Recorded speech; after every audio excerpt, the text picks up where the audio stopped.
Long ago, when the world was bright and full of stories, an evil wizard gained the power to touch the face of God. Narrativa, goddess of stories and weaver of our world, banished him to the void, but not before he stole a piece of her divine essence. With this newfound power, the wizard lay a dread curse upon all the world, the Glyph Purge, which struck from the minds of all mortals the knowledge of how to read and write. Now, all that stand between the Isle of Meotia and an age of endless ignorance are the bards, who tell stories of distant lands, exotic creatures, and brave heroes. This is one such tale. Hey there, and welcome to another episode of the latest and greatest D&D podcast to hit the internet airwaves. Challenge rating 0. I am Sam, the Dungeon Master, and I am surrounded as always by my longtime friends and adventuring companions. Hi, I am Brian, and I play Hector the Gatekeeper. I was really tempted that we could all just not talk, so it seemed like you didn't have friends. I mean, we could put some cricket chirps in here. I could probably find that. That might be interesting. Mm-hmm. But who had that great idea? I'm Beth, and I play Rilla.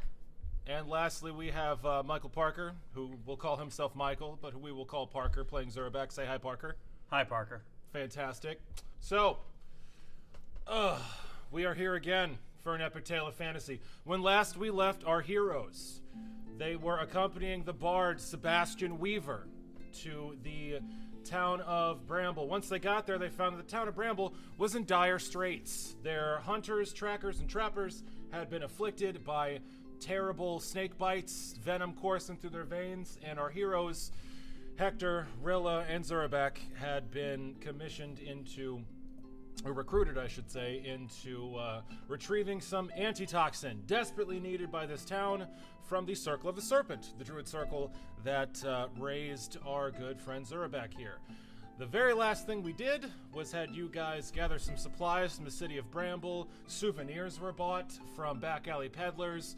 Armor was purchased from Stumpy, the ancient blacksmith. And you guys had climbed onto Zurabak's raft. Please do not forget that we also proved to all be very competent doctors. That's a very good point. Yeah, you guys all expertly diagnosed the nature and variety of the injuries. All of these hunters and trackers and trappers have been afflicted with a terrible poison. Their wounds are going necrotic. Their blood is poisoned, and Zurabak was able to determine that the kind of venom that these people are being afflicted with is actually not venom from any serpent native to the Briar Marsh, the trackless swamp that you guys find yourselves in. So, we begin our adventure with the three of you and your companion, the bard Sebastian Weaver, and all three of your pets, the dog Book, the familiar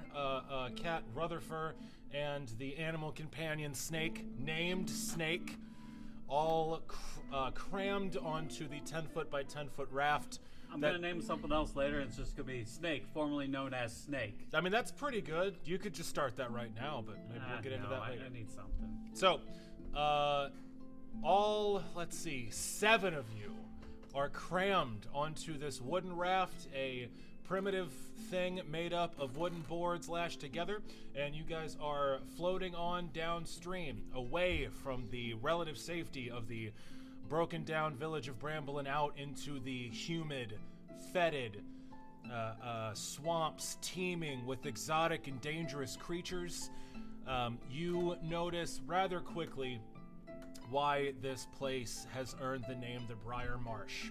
As you guys slowly make your way down this incredibly slow-moving river full of brackish black water, you notice that all of the trees, all of the plants and shrubs, all the roots, every form of plant life in this treacherous environment is completely covered in thorns. Razor-sharp, pointy thorns. They seem to cover every inch of everything. In some places, the tufts of greenery are sort of locked together in these almost impenetrable walls with these thorns tangling up with each other. It is midday. The sun is high overhead, and the horrible damp heat of the swamp is drawing sweat from all of you almost instantaneously. There are mosquitoes buzzing around your heads, desperate for the blood that courses through your veins. And Sebastian Weaver, the bard accompanying you, boy, is he incredibly uncomfortable. He is This pleases me. Yeah, Zerback is rather pleased. He is seated cross-legged on the very edge of the raft with 2 pairs of gloves on and his hooded cloak pulled tightly around him as if to ward off all of the dangers. So, as you guys are making your way through this swamp, we are going to roll survival checks to see how well you can all navigate the dangers of this treacherous environment. Well, And just how well for the listeners at home. whatever 18 plus 8 is. 18 plus 8 would be, quick math there. 26. 26. Thank you, Brian, for the quick math. So Zerback got a stately gentleman's 26 on a survival check. And what did the rest of our party get? I got a nat 20 and I have no skills in this. So Gee, you keep the nat 20s. Man. So Rilla Longshadow got a 20 on her survival check. No wisdom? no. Oh, no, we've been No, over no. that. There's no No. wisdom on that build. No wisdom, I no rolled a intelligence. 12. I have 6, so I have an 18 total. That's pretty good. So, once again, you all completely dominate this skill check to a magnitude that I honestly did not think was possible. There are many dangerous things in this swamp. There are large, dangerous, poisonous mushrooms called shriekers. There's violet fungus. There are assassin vines, these horrid bundles of vines and with leaves that look like clutching hands that grasp at you as you make your way through. There are bits of quicksand and always the horribly sharp spines, and you all navigate this environment with ease. You are able to This whole area seems designed to kill us all. I point out each and terrible thing to our little gnome. How exhilarating. Sebastian has taken up the habit of nervously giggling to himself and nodding. Yes, of course, the local flora, I'll have to write a story about this. A horrifying tale of defying death at every turn. It's much more awful than I could have possibly imagined. Sounds like a must listen. I'm curious, Zerback is obviously from here, born and raised, I assume. How do you two find these environs? He says, looking at Hector and Rilla. New and fascinating. Kind of gross. That as well, yes. Yes, it is quite a far cry from the lofty, dry mountains or the beautiful, lush, living forests that you two call home. Mountains were not always dry. Sometimes we had snow. I suppose that's a good point. It was rather chilly up there, wasn't it? Always. Was it? So, with those survival checks, you have an incredibly anticlimactic first day. The Circle of the Serpent, which is your end goal, the place where you'll be retrieving the antitoxin to heal the poor, poisoned folks of Bramble, is about 2 days' travel out into the wilds. And you guys get to the end of your first day with no problems. You are able to navigate the wilds of this place with almost preternatural discipline and insight. No assassin vine grabs you, no quicksand sucks you in. You're able to avoid the nests of a few of the more devastating beasties that make their home here. And yeah, especially with that 26, you are able to not only make your way through unmolested, but find a lovely spot to camp. A camp, I assume, Zerback, that you use often. A small patch of raised earth set back from the brackish waters of the swamp, where you all can take refuge for the night. So yeah, the first day passes completely problem-free. Sebastian heaves a great sigh of relief as your raft touches ground, and he starts to pull a tent and a bedroll out of his travel pack. He shakes it out. You guys, I assume, start making camp. Indeed. Yep. So what's the Zurabak? I assume you just sleep on the fucking ground, right? Correct. Any bedrolls or tents, or you just your ass on the dirt? Yep. Fantastic. Are either of you a little more bougie? Do we have tents, bedrolls? What's our camp situation like? I'm trying to get a good mental picture. You guys get all cozy to go to sleep. I've got a bedroll. Okay. Just roughing it. No tents for you. You grew up in the wilderness. What about you, Hector? As I said, there was often snow around. You must protect yourself. I have a tent. That doesn't make me any less. We're all roughing it. I love that. Yeah, you set up your tent right next to Sebastian. He's like, it's nice to have someone from civilization here with me. Yes, a nice roof to block out all this nature. He sets up his tent. My tent is pretty much like a piece of burlap thrown over a couple sticks. Oh, sure. Oh, absolutely. Yeah, you're still a barbarian after all. That keeps out the snow. It does. Surprisingly well. Won't keep out mosquitoes. Yes, the mosquitoes. My favorite part of this whole adventure. I swear if I lose any more blood, I think I'll faint. I let Sebastian Faint. I let Sebastian borrow my fishing net, which he's going to be small enough for to protect himself from the mosquitoes. Well, that's very nice. I assume it has a nice close weave to keep the mosquitoes out. Cool. So now we get into everyone's favorite part of any epic fantasy adventure. Who's taking I will watch take first? first watch. Okay. Hector takes first watch. Who's taking second watch? I suppose Zurabak can. Zurabak is going to take the second watch. And Rilla, you want to take last watch? I mean, that's the spot that's remaining, so yeah, sure. No, I mean Sebastian can get in on this shit if you want a small gnome that is Won't venture outside his tent. Yeah, that's wrapped What's- up in fishing net. I do have low light vision, but I guess that works for sunrise. Yeah. So Also, as an full-blooded elf, I believe you only require like 4 hours of meditation instead of sleep. correct. My spells won't reset without 8 hours, but yes. Dope.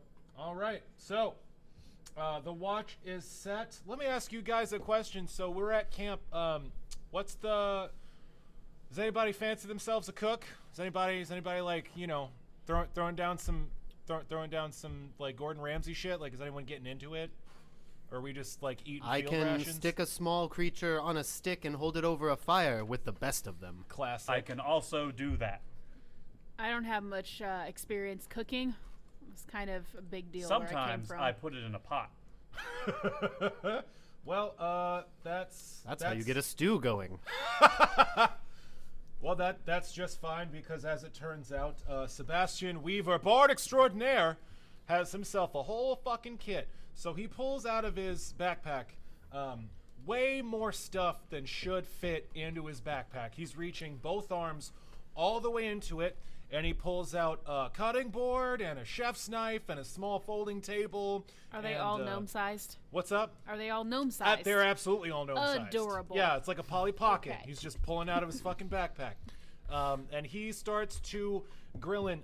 Did you guys do a little hunting or fishing? What are we eating? I suppose I can roll a survival check to grub up food. Fantastic. I suppose I can do the same. A lot. Yeah, it looks like a lot Hey, I from got where a I'm sitting. 16. I got a Nice. 23. Jeez. It's fucking 3 Bear Grillses just in a camp. What'd you get, Zurbeck? Somewhere in the 20s. Okay.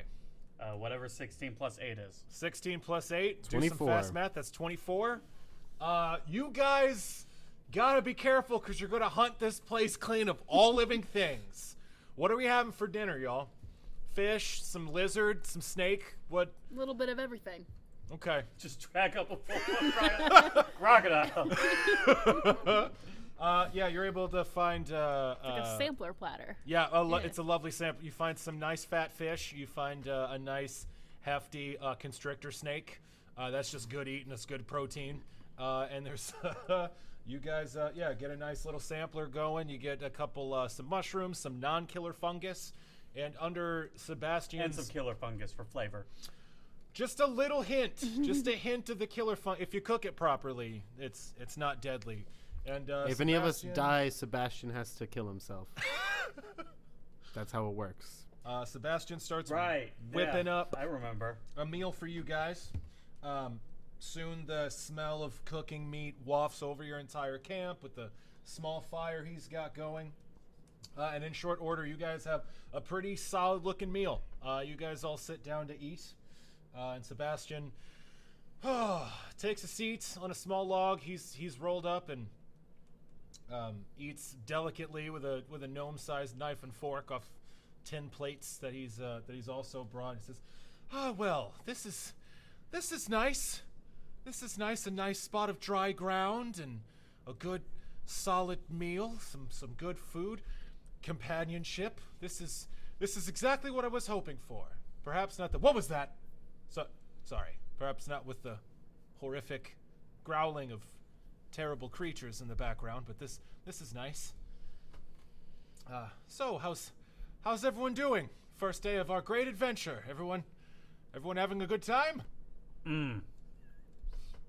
Quite so. I must say, I thought there would be more activities, but this works. Yes, well, I, for one, am glad that we've made it this far without any major problems. I'm loath to find out what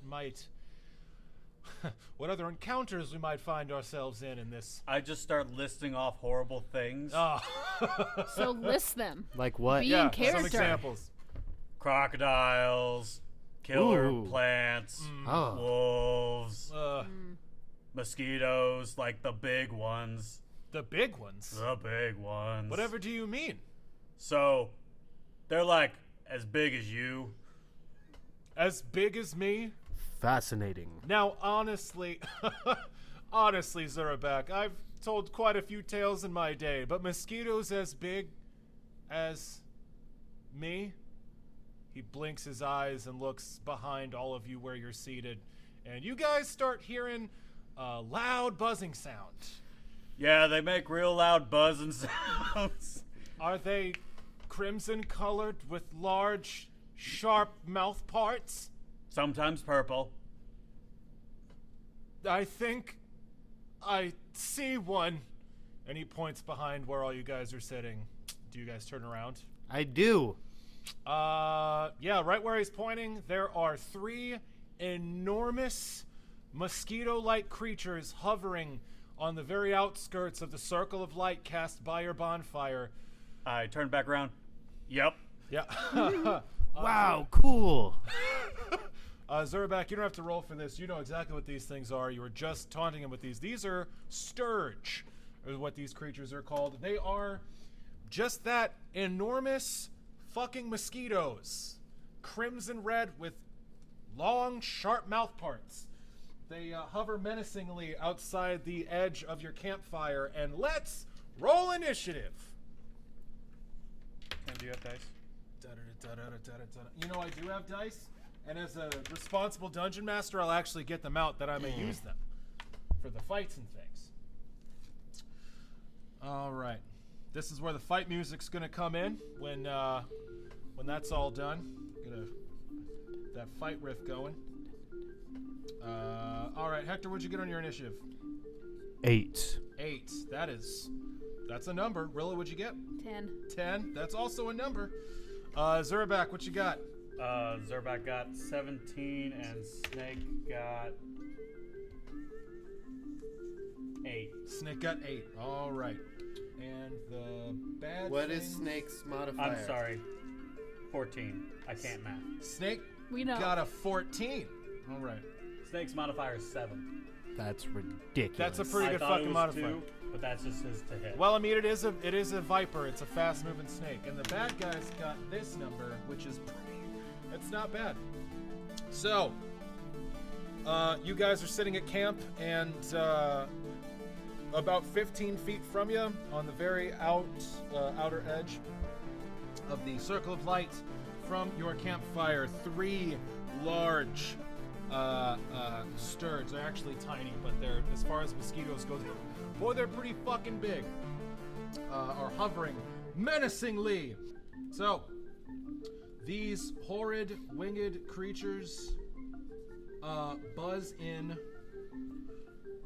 with their mouth parts stabbing through the air, trying desperately to steal your blood.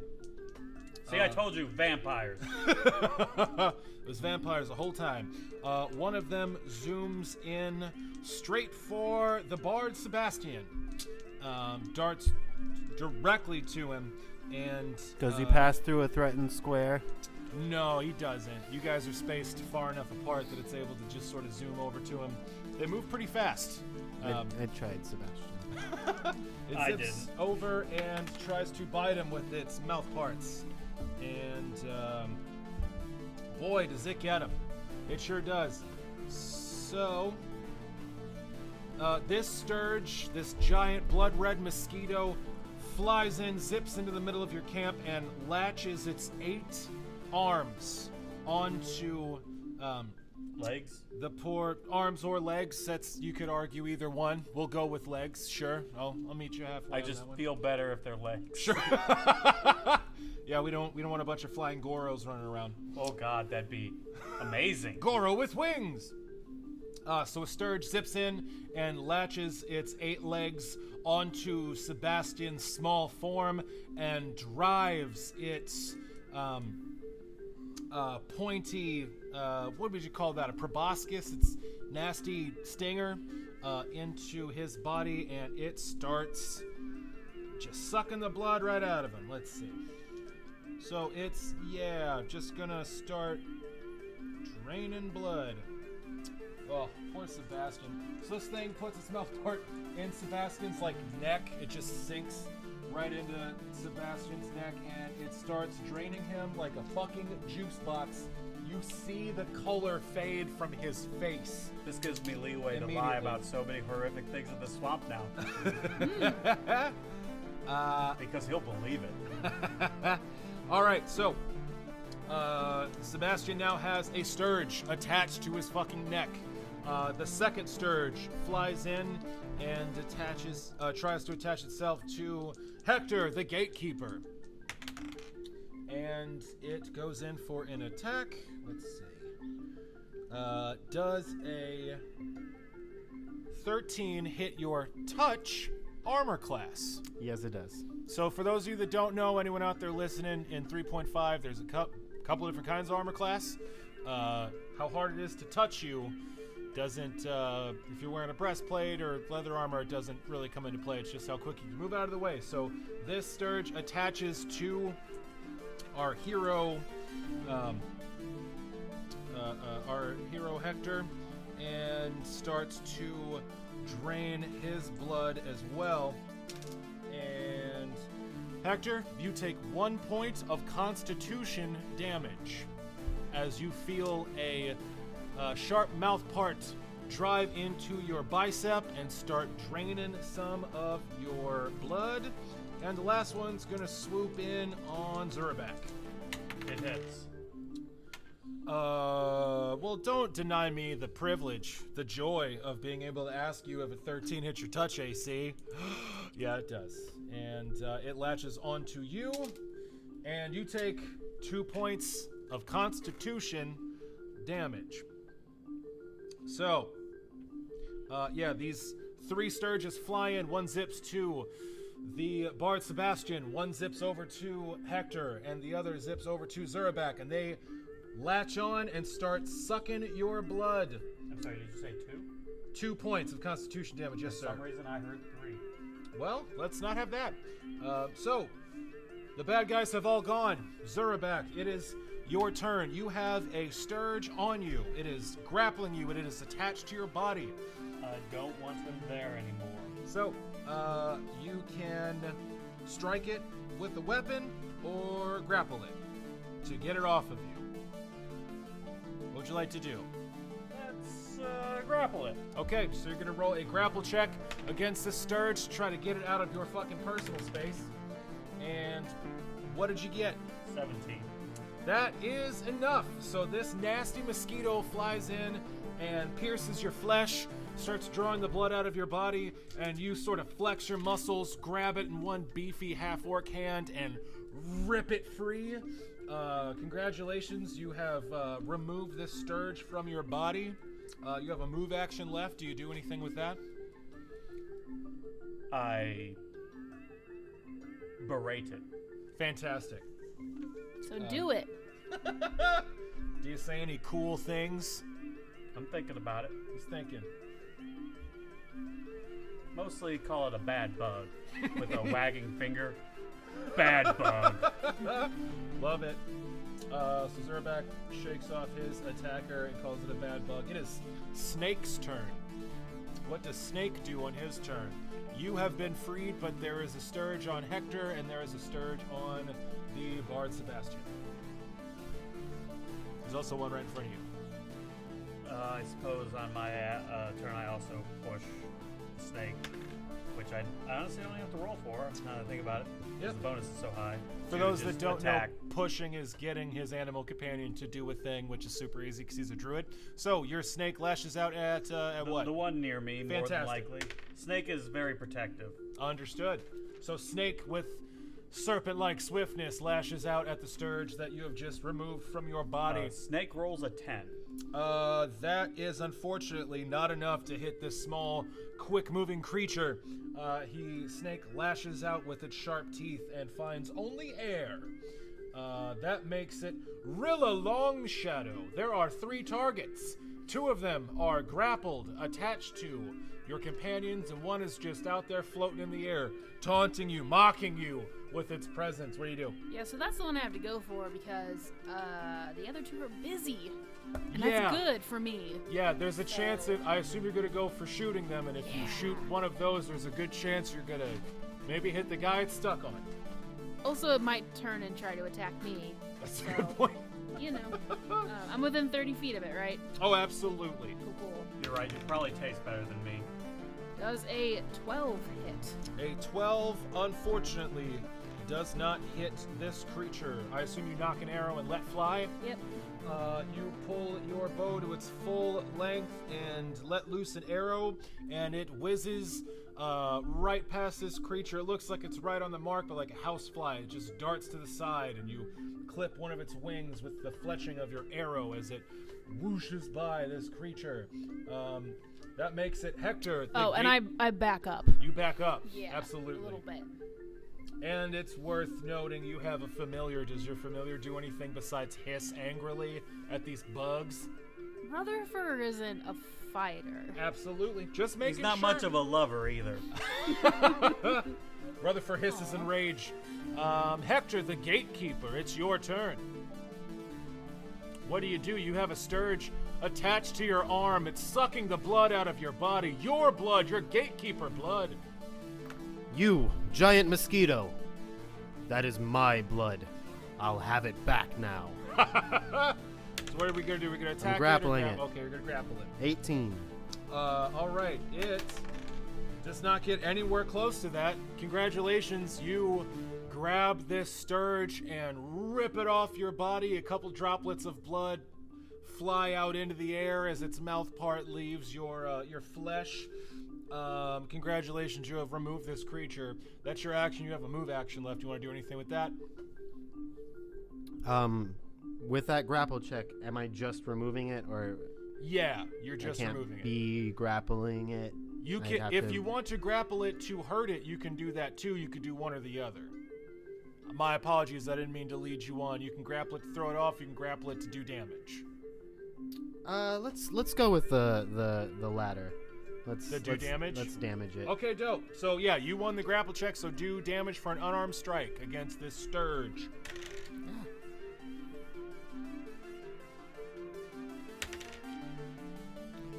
That is 7 points of damage. 7 points of damage. Now it is worth noting that you are fighting it with your bare hands. so you don't do lethal damage, but you certainly knock this thing the fuck out. This thing does a beeline, attached to your forearm. I grab it by the swelling part and I squeeze. Because I want my blood back. Yeah, no, you Does it spurt out? you squeeze this thing by its quickly expanding body, and it shrivels under your massive fist. And yeah, you definitely feel some stuff shoot back into your veins, That's definitely good for me. and its wings flitter. Do I and- get my gun back? No, you don't. If anything, we may have to roll some other stuff. Yeah, that's fair. You got all this bug juice in your body. This thing flits its wings and just falls limp to the ground, detaching from you. It has been knocked out. This thing no longer a threat. So that's Hector's turn. And it is back to the Sturges. Oh, wait. Do you want to make Book do anything? Does Book do anything? We make Book go on your turn, I think. Does Sebastian not want to scream in terror? You know, I didn't put Sebastian in the order, and Parker, I appreciate you reminding me of that. I need to roll a handle animal to push him to do something, right? That is correct. Especially since you've just taken out the thing that was hurting you, which would be his primary objective. Yes.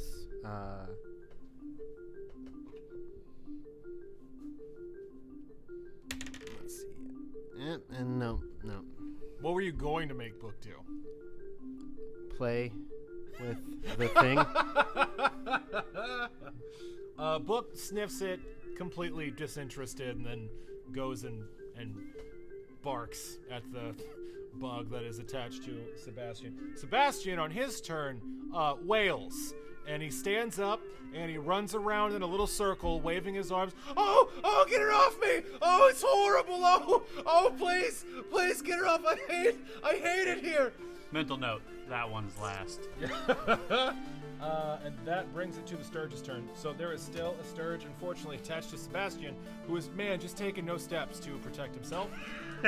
None whatsoever. And it is going to draw more blood from him.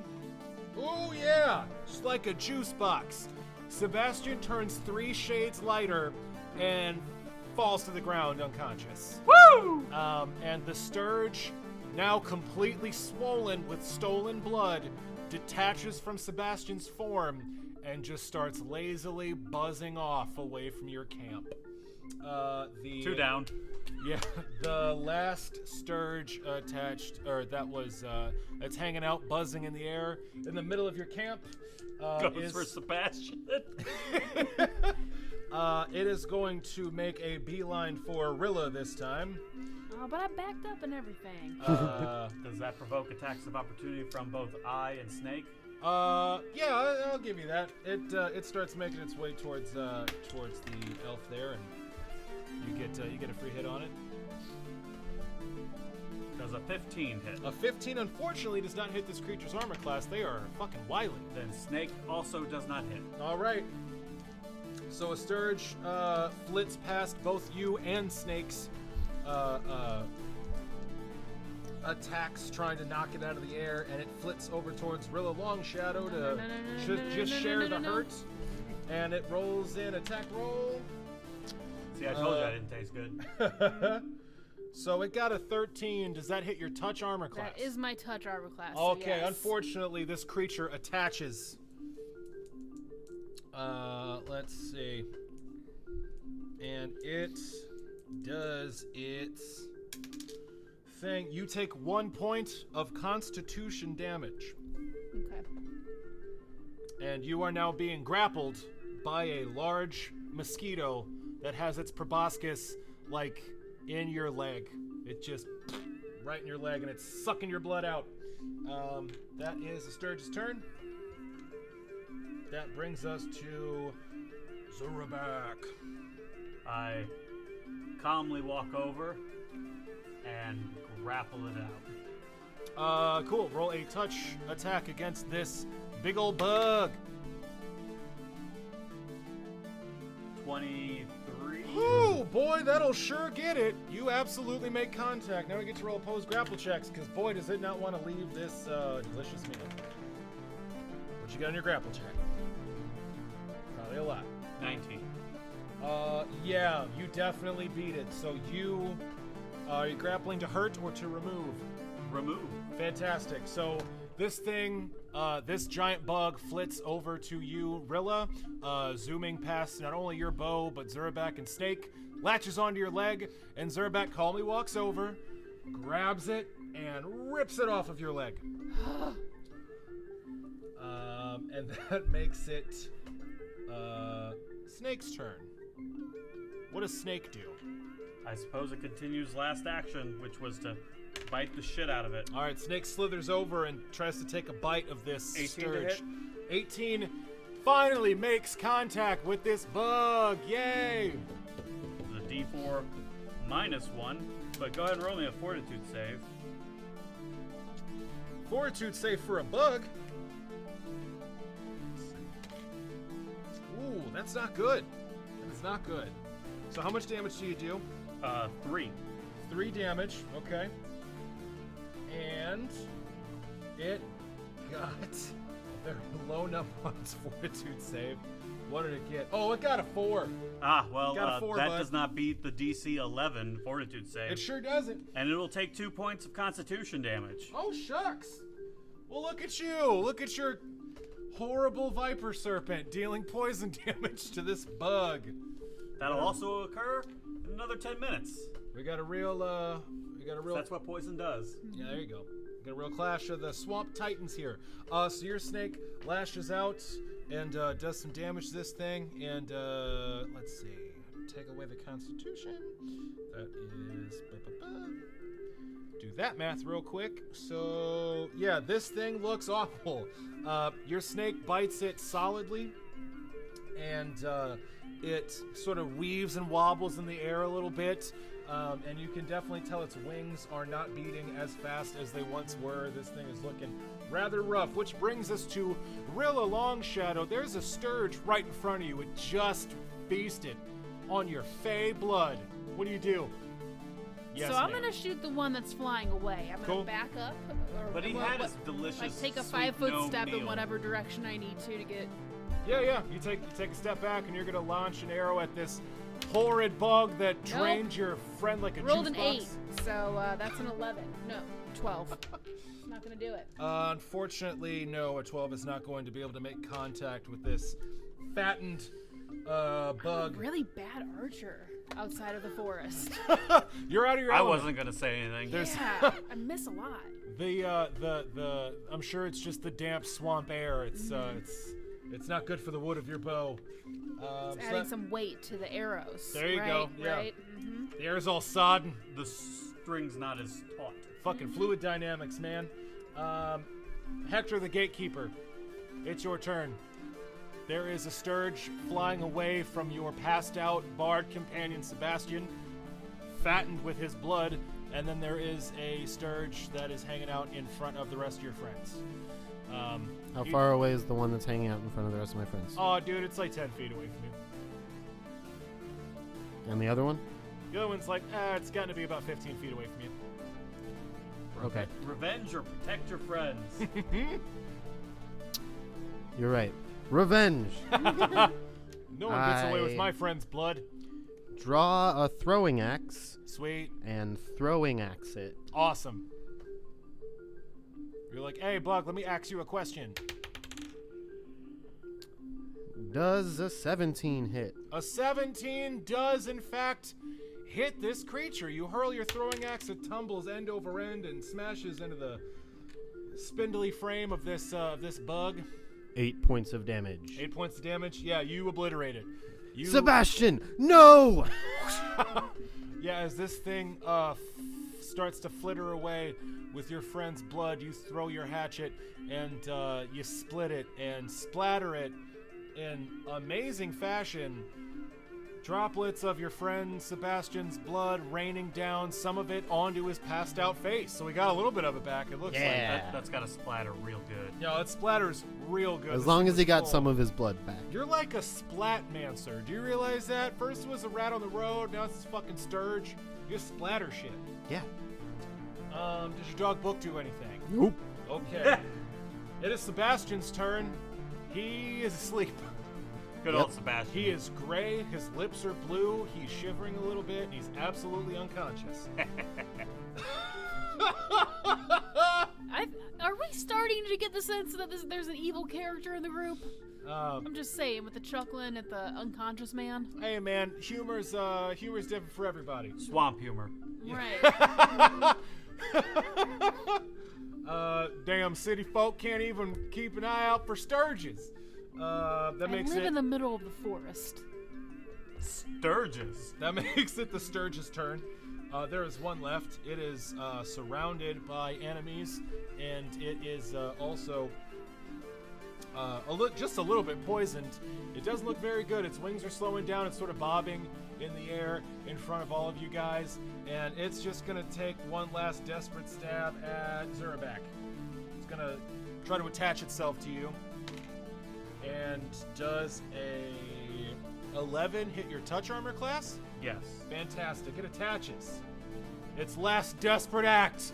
It tries to drain some of your blood. And wow, you take 3 points of constitution damage as it sucks the blood right out of you. That was a big gulp. Don't worry, I'll swing my maul and get it off of you. And that, Zurabak, makes it your turn. There is a sturge attached to your body. It's just, boy, it gulped you. It's gulping your blood real good. All right, time to grapple it off. Ugh.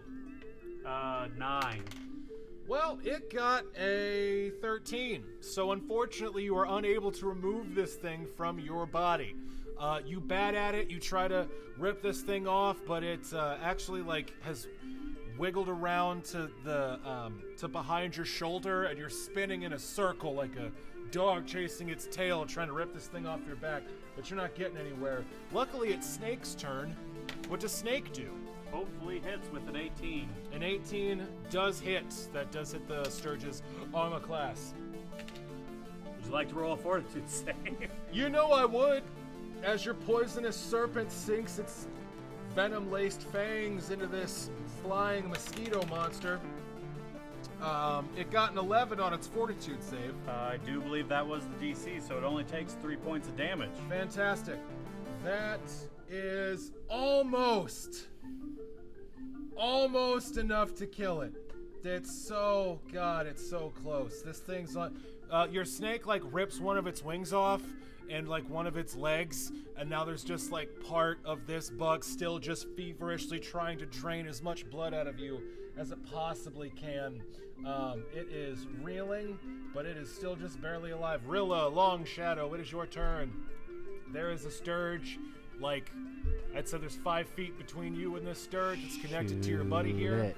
You can Shoot it. Yeah. Shoot If it. I miss, will I shoot my friend? Here's the Yes. thing. Even if you miss, there's no chance you'll hit your friend. If you hit it, there's a 50-50 chance you'll hit your friend, who's already taken some constitution damage. Now, what you could do is use a melee weapon to hit it, and there wouldn't be that 50-50 miss chance. I do have a longsword, but I can't really do. Screw it. Yeah, I grab my longsword. Hold still. Rilla grabs her longsword, takes a step forward, and swings. 14. 14. Well, because it is Grappling? it actually has an armor class of 12, so you totally Oh, fucking hit this shit. thing. Roll damage for a longsword. 8 points of damage. Oh my god! Oh, is that max? Yeah. Oh, there we go. There it is. Some archer, I tell you. Maybe you should be a sword. Just a sworder.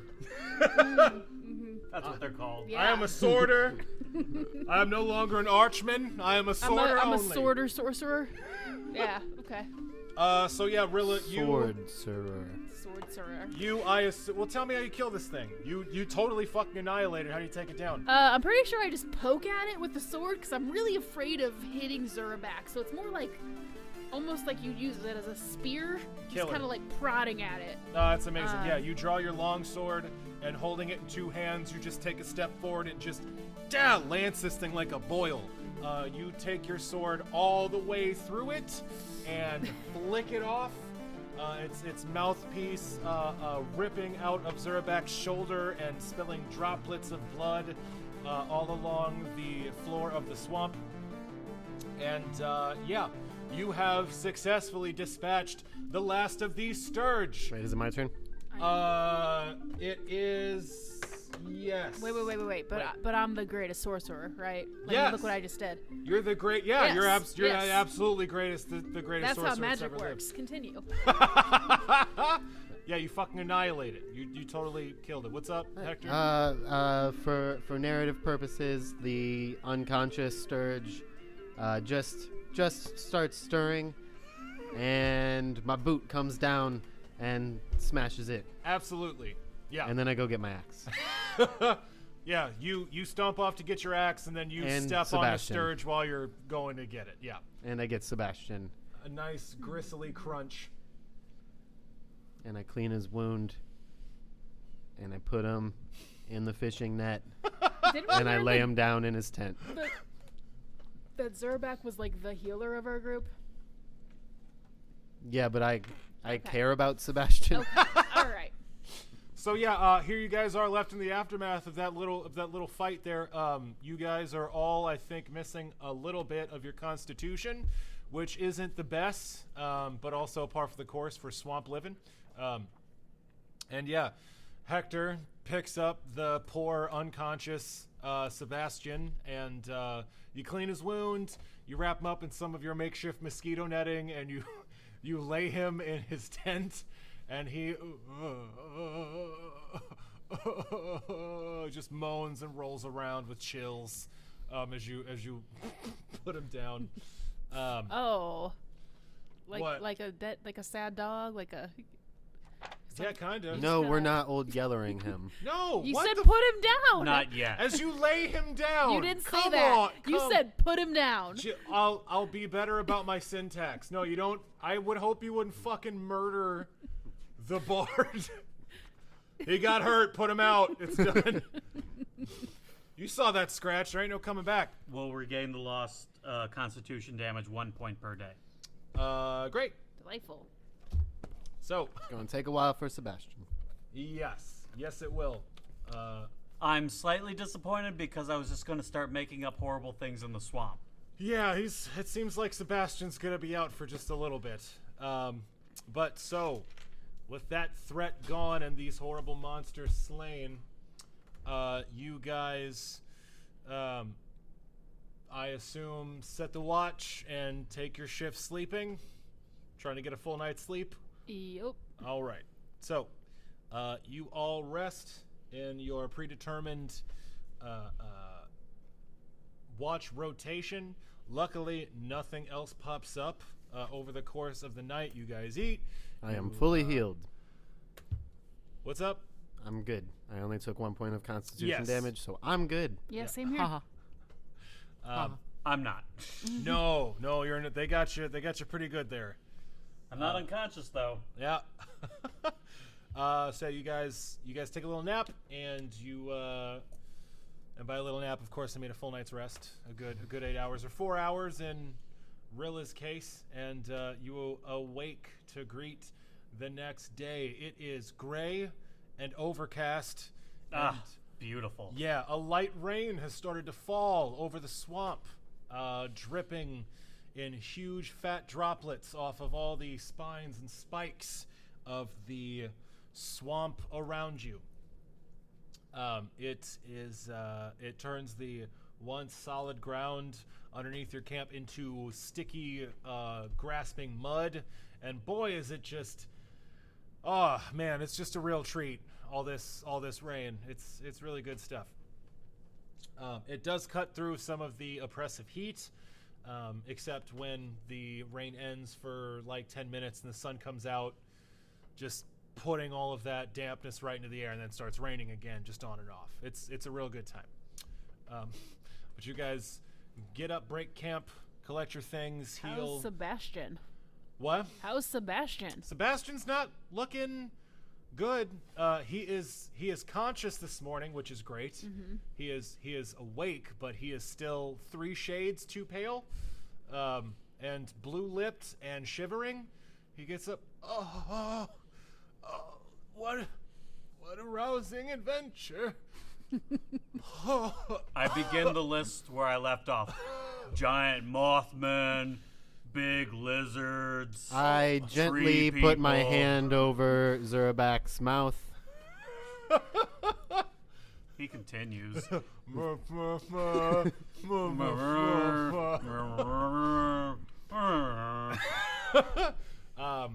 now we Sebastian, can't get him to shut up. Sebastian weakly grins up at Zurabak and nods his head. Well, at least now I can believe that these amazing and exotic creatures exist. This will surely be a grand tale.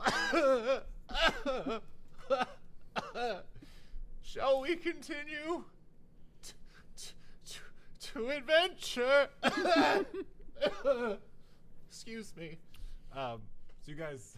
Of course we shall, my bard friend. For what do adventurers do but adventure? Well said. So you guys get back on the raft, and you make your way through these swamps. Like I said, a light rain's fallen. It soaks you guys through pretty fucking quickly, unless you have various cloaks or umbrellas. I don't know what your rain gear is like. Nope. Nope, nothing for Zura back there. Got a hat. You live here. Yeah. Yeah, he lives here. He knows what rain is. He don't give a fuck. he's got this new leather armor. It's just rolling off his scales, baby.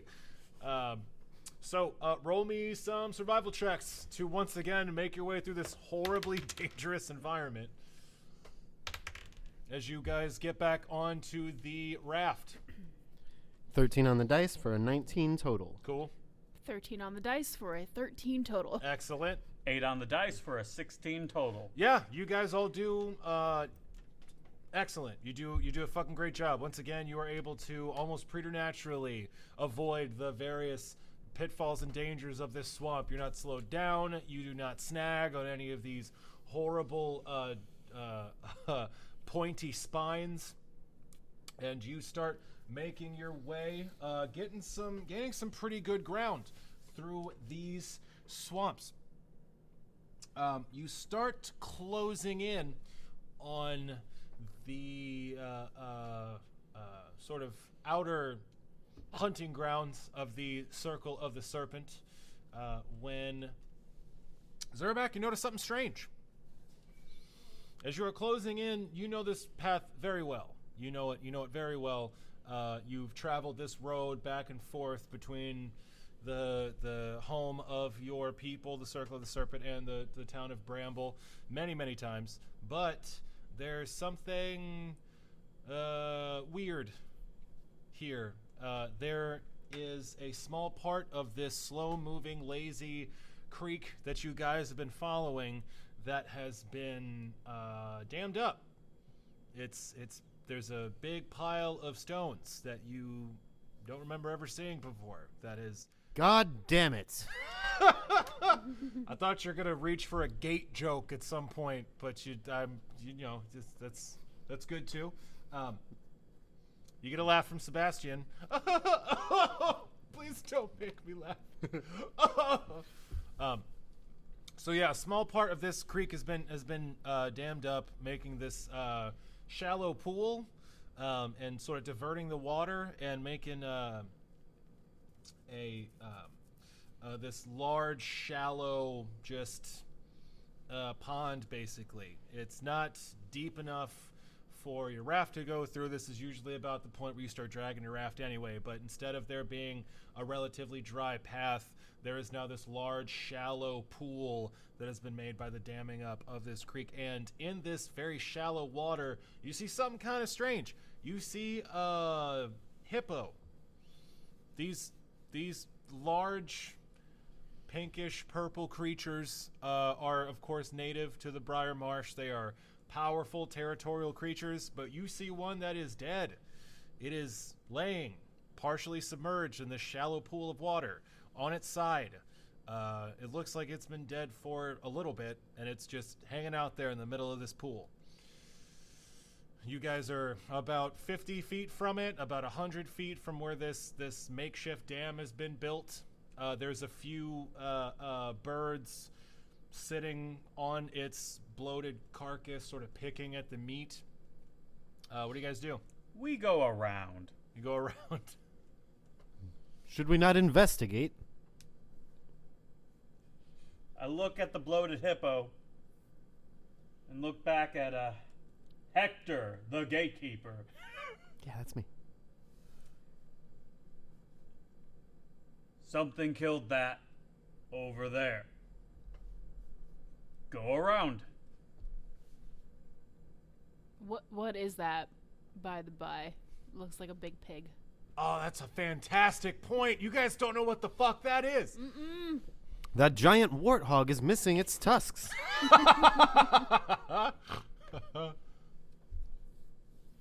Very dangerous. Very big. Something bigger around. Okay. Cool. So you guys climb off of the raft onto some dry ground around this large shallow pool, and you start making your way around. Does anything normally kill these things? Bigger things. I check around the pond for particularly large tracks, maybe something that doesn't look like it would have come from this dead creature here, but also might have been large or otherwise unusual. Sure, that sounds good. Go ahead and roll me a search check to try to find some tracks as you investigate the edge of this pool. 17. That's pretty good. So, does anybody else want to do any investigation, or is this Hector on his own here? I'm performing Operation Go Around It. Gotcha. So, But if the creature which killed this creature ran off in the direction we are about to go, wouldn't we want to know that? Then we'll also perform Operation Go Around That. Well, to know to go around it, we need to know where it might be.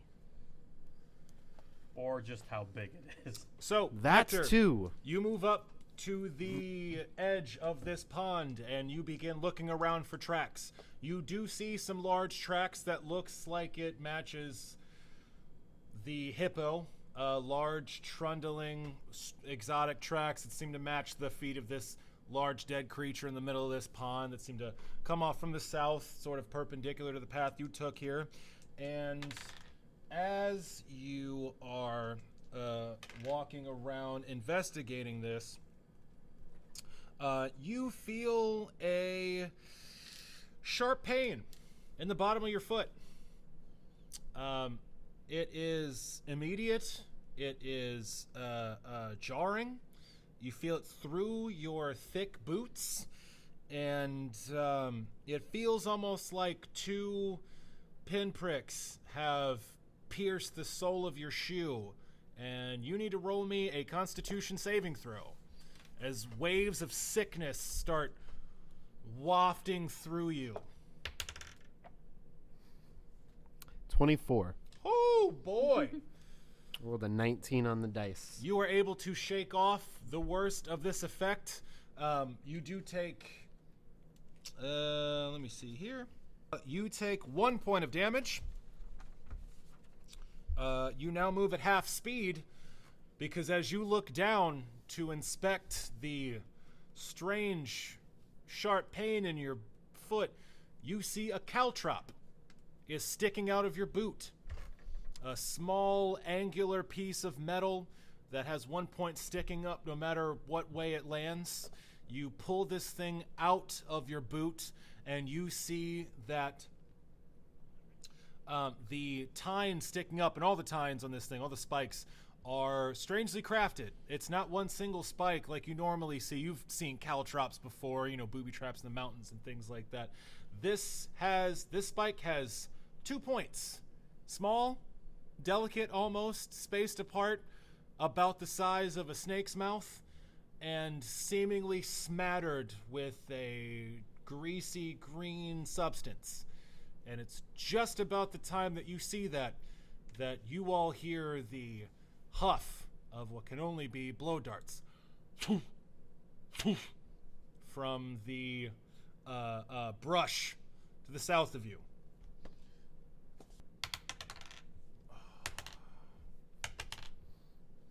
All right, so Rilla, what's your armor class? 13. 13. Zerback, what is your armor class? Flat-footed or regular? Just regular. They're the same. 12. I love the games you play with me. Hector. 13. 13. All right.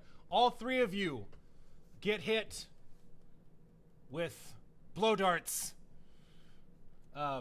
These small darts shoot out from the brush around this pond, zooming through the air, and you all clap your hands to the sides of your necks in reaction at the very same time. Ow! You all take 1 point of damage. And everyone roll me a Constitution saving throw. Is it versus poison? It is sure as hell versus poison, you bet your ass. Because I have a bonus. Not a fortitude, just a straight constitution. Oh, I'm sorry. Wrong version. Okay. This is 3.5. Yeah, I went with everyone the roll me fortitude save when he said that. Constitution. I mean, fortitude. Fortitude. I did it again. Yep. Fortitude saving throws, please. I rolled another 19. That's 24. All right. That's very Ooh. good. I rolled an 18. That is a 20. Wow. Wow. Fuck your poison. Nice Yeah. loaded dice. 25. Oof. Because it's versus poison, huh? Yep. So here's what happens. Hector, you walk into the edge of this clearing. You see these hippo prints, and you feel a sharp pain in your boot. You look down and check out this caltrop, and you see that it's been cunningly designed to look just like a snake bite. You pull it out of your boot and inspect it, and just as you do, you hear the low boom, boom, boom of blow guns, and each of you gets a blow dart just right to the side of your neck. And because you're fucking hella OG boss motherfuckers, not a one of you falls prey to the poison. Trust me, the potent poison that's lacing these darts. You guys aren't any fun at all. You all pull these darts out, shake your heads, totally flush it out of your system. I think I know what's been poisoning everyone. And just as you say that, you hear a rustling in the bush. You see now three scraggly humanoid figures sort of pull themselves up out of the brush line, tugging themselves free of all the spines and brambles, and you see three skinny-looking humans covered in these weird ghillie suits, like half covered with this mesh work of plants, all holding these long blowguns. And one of them says, "Oh, hell! These ones are smarter than the rest, huh?" And that's where we'll end. But we're not.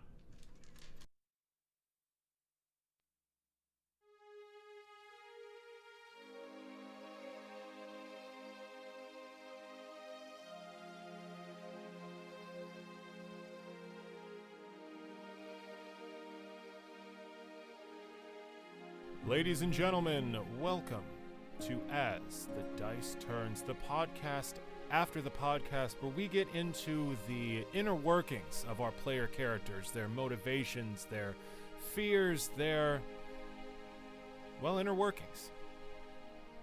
In this segment, we like to ask each of our player characters a question, sometimes personal, sometimes silly, but always revealing, and get their answer one by one. Today's question is one that we should get some fairly interesting answers to. Today's question is this: What is your favorite thing about your homeland? The place you grew up, the place that forged you. What is your favorite thing about your homeland? This time we're going to start with Rilla. Rilla Longshadow, what's your favorite thing about your homeland? I think my favorite thing about my homeland is that it's untouched. From what I've seen of the world so far, it's gotten pretty rough out here. And I can still find peace in the silence of the woods outside of my village. That is a lovely sentiment. So the Springvale Forest, protected as it is by the mystical veil surrounding it, is truly perhaps one of the few places that has not seen the ravages of the Glyph Purge or the wars that were fought afterwards. Yeah, I would assume there are many lovely places to quietly reflect on things in that beautiful lush forest you call home. When I'm allowed to get away, yes. Lovely, lovely. That makes a lot of sense. Very good answer. Zurabak, what's your favorite thing about your homeland? It's a swamp. Of course, it is in fact a swamp, the Briar Marsh, a very large and deadly one. Is there any particular features of the swamp that you enjoy in particular? The animals. They eat people. So you like that the carnivorous animals that live in your homeland devour human beings? Is that what I'm understanding? Yep. Hey, Sharon, Sharon, don't come out here. Sharon, I don't think you're gonna like this one. Sharon, don't. I'm not calling you. Sorry, hold on. Sharon, don't come out here. It's bad. Okay, so you like that the animals where you come from devour human flesh? I believe we've been over this. I'm just trying to be absolutely clear that okay, well, that's asked and answered, I suppose. Okay. Hector the Gatekeeper. Yes. It's a pleasure to see you again. Always great to have you in the studio. As always, it is a pleasure to be here. Can I just say, these chairs that you got us, this might be the most comfortable chair I've ever sat in. Really stupendous work you guys are doing. Really stupendous. Well, we spare no expense here. You know, Sharon's a real stickler for quality, and I'm honestly, I'd be lost without her. It's really something. So, Hector the Gatekeeper, what's your favorite thing about your homeland? I think I'd say the size, the scope of it all. At once, one can feel very small and understand how big this world is and what our place in it is when standing in front of a mountain. But then at the same time, standing on top of the mountain, you feel how important you could be. It's both. It's really quite a feeling. It's a lovely dichotomy there. It's a very interesting that you're able to experience both the insignificance of mortal life and also the soaring rush of ego, the sort of empty vanity that comes from a lofty vantage point. Have you always had such a deep understanding of both sides of that philosophical coin? Absolutely not. And that's going to do it for us. Once again, thanks for tuning in to As the Dice Turns, the podcast after the podcast. Sharon and I very much appreciate you all coming out to listen to this one. And again, as always, keep those dice turning. Hey, folks, thanks for listening to Challenge Rating Zero. We really appreciate you stopping by. If you enjoyed what you heard, we ask that you like, share, and subscribe to the show. You can find us on Twitter at challenge_0 or on Facebook at challenge rating :0 ZER the number 0. It's super, super cool. You can email us at challengerating0, that's all one word, at gmail.com.